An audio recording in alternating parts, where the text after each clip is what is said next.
Hi friends, welcome back to my channel Geeta crazy thoughts. ఈరోజు మీకు simple lunch box recipe అయితే చూపిస్తాను. అదేంటి అంటే గ్రీన్ కలర్ కొబ్బరి పాలన్న. మనం రెగ్యులర్గా చేసుకునే కొబ్బరి పాలన్నం కాకుండా ఇలా గ్రీన్ కలర్లో ఉండే కొబ్బరి పాలన్న ట్రై చేయండి, టేస్ట్ బాగుంటుంది. అదే కాకుండా మనం స్పైసెస్ అనేది చాలా తక్కువ యూస్ చేస్తాం కాబట్టి చిన్నపిల్లలు కూడా బాగా ఇష్టంగా తింటారు. కలర్ఫుల్గా ఉంటే డెఫినెట్గా తింటారు కదా. ఇంకా టైం వేస్ట్ అవ్వకూడదని వెజిటబుల్స్ అన్నీ కూడా రెడీగా పెట్టుకున్నాను. ఎందుకంటే మరి వీడియో లెంత్ అయిపోతుంది కదా, అందుకని మొత్తం అన్ని రెడీగా పెట్టుకున్నాను. అంటే వెజిటబుల్స్ అన్ని కూడా కట్ చేసి పెట్టుకున్నాను. ఇంకా కొబ్బరి పాలు కూడా నేను తీసి పెట్టేసుకున్నాను. ఆల్రెడీ మన ఛానల్లో కొబ్బరి పాలన్నానికి కొబ్బరి పాలు ఎలా తీసుకోవాలో కూడా ఒక వీడియో చేశాను. మీకు ఎవరికైనా కావాలంటే కనుక మన ఛానల్లో వెళ్ళి చూడండి. మీరు ఎవరికైనా కావాలంటే కనుక ట్రై చేయండి. సింపుల్ గానే తీసుకోవచ్చు కొబ్బరి పాలు. దీనికోసం మనం ఎక్కువగా ఏం కష్టపడిన అవసరం లేదు. సో ఇంకా లేట్ చేయకుండా గ్రీన్ కలర్ కొబ్బరి పాలన్న ఎలా చేసుకోవాలో ఇప్పుడు చూద్దాం. ఫస్ట్ అయితే మనం కొత్తిమీర, పుదీనా, కొబ్బరికాయ, ఇంకా మిర్చి, జీలకర్ర, ధనియాలు ఈ 6 కూడా మనం మిక్సీ పట్టి తీసుకోవాలి. ఫస్ట్ అయితే వీటిని మనం మిక్సీ చేసుకుందాం. వీటికి కావాల్సింది ఫస్ట్ అయితే కొత్తిమీర, ఇంకా పుదీనా, మిర్చి, ఇంకా కొబ్బరికాయ. కొబ్బరికాయని అయితే చిన్న చిన్న ముక్కల కింద కట్ చేసుకోండి, లేకపోతే మళ్ళీ మిక్సీ పెట్టినప్పుడు మనకి అది మెత్తగా రాదు. వీటిలోకి 1 టేబుల్ స్పూన్ జీలకర్ర, 1 టేబుల్ స్పూన్ ధనియాలు, వీటన్నింటినీ కూడా ఫస్ట్ అయితే పేస్ట్ చేసి పెట్టుకోవాలి.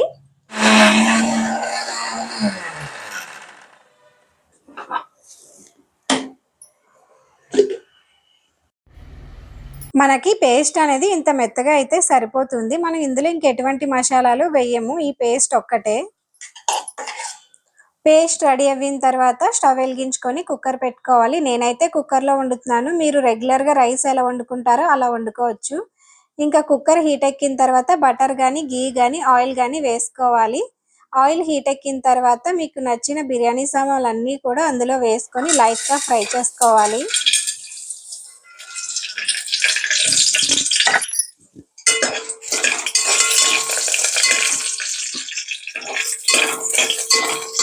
ఇవి లైట్గా ఫ్రై అయిన తర్వాత మనం కట్ చేసుకున్న వెజిటేబుల్స్ అన్నీ కూడా వేసుకోవాలి. చూసారు కదా, ఇవైతే లైట్గా ఫ్రై అయినాయి. ఇప్పుడు వీటిలోకి అయితే మనం కట్ చేసుకున్న వెజిటేబుల్స్ అన్నీ కూడా వేసుకోవాలి.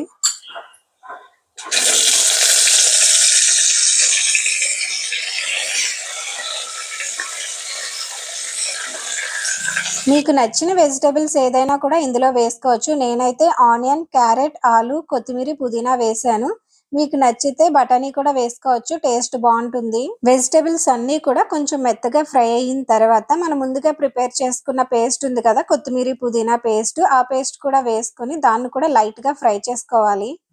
వెజిటేబుల్స్ పేస్ట్ మొత్తం అంతా కలిసేలాగా బాగా కలుపుకోవాలి. మనం పేస్ట్లోకి అన్ని పచ్చివే వాడాం కదా, అంటే కొత్తిమీర, పుదీనా, పచ్చిమిర్చి ఇవన్నీ కూడా పచ్చి వేసాం కదా, అందుకని ఇలా ఆయిల్లో ఫ్రై చేయడం వలన పేస్ట్ అది కొంచెం పచ్చి వాసన పోయి మంచి స్మెల్ వస్తుంది. ఇంకా టేస్ట్ కూడా బాగుంటుంది. ఇది ఒకటి బాగా గుర్తుపెట్టుకోండి, పేస్ట్ మాత్రం కంపల్సరీ ఆయిల్లో లైట్గా ఫ్రై అవ్వాలి.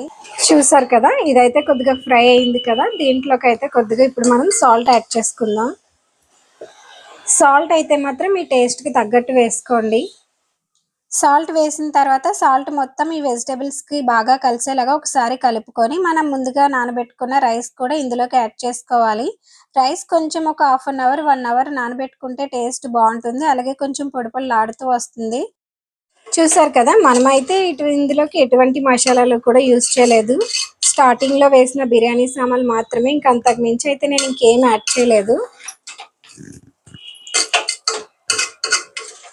ఇప్పుడు వీటిలోకి కొబ్బరిపాలు యాడ్ చేసుకుందాం. కొబ్బరిపాలు చూసారా ఎంత చిక్కగా ఉన్నాయో. ఈ కొబ్బరిపాలు నేను ఫస్ట్ తీసినవే, ఇంకా సెకండ్ టైం అయితే ఇంకా తీయలేదు కొబ్బరిపాలు. 1 గ్లాస్ రైస్కి 2 గ్లాసులు కొబ్బరిపాలు అయితే వేసాను.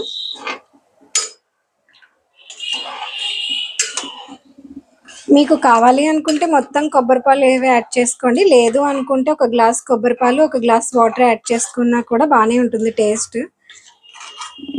మనకి కొబ్బరి ఫ్లేవర్ తెలియాలి అంటే ఇంకా మసాలా అయితే తక్కువే యాడ్ చేసుకోవాలి. మసాలా వేసుకోవడం వల్ల మనకి కొబ్బరిపాలు ఫ్లేవర్ అనేది తెలీదు, అందుకని మసాలా వేయకూడదు ఇందులోకి.